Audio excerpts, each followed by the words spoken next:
म्हज्या भयणीनो आनी भावनो, आयज आमी कितें म्हणून आयकलां?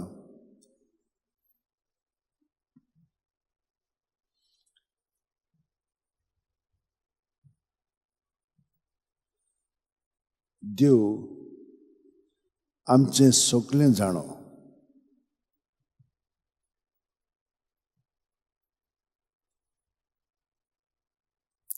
आनी तो आमकां प्रत्येकाक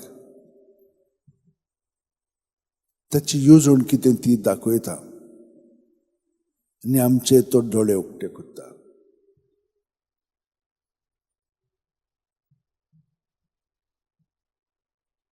ताचे विशीं कितें घडटलें तें आयच्या पयले वाचपान सांगलां.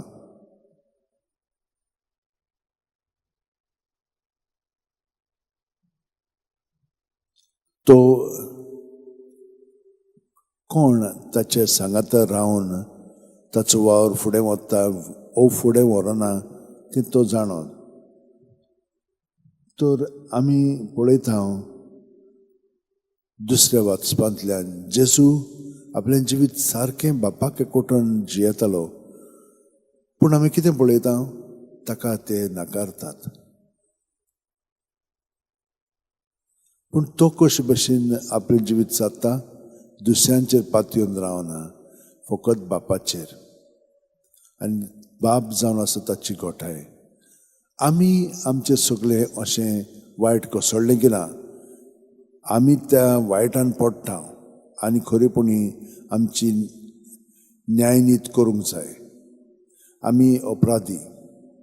पूण अपराध करनासतना तर आमचेर न्यायनीत करून आमचे घराणां घालीत जाल्यार तेन्ना आमी जेजू सारकीं अदीक जाता. आनी ही गोठाय तो आमकां दिता. आमच्या जिवितान असलीं खूब घडितां घडटा आनी तो आमकां धीर आनी आदार दिता आपल्या जिवितांतल्यान.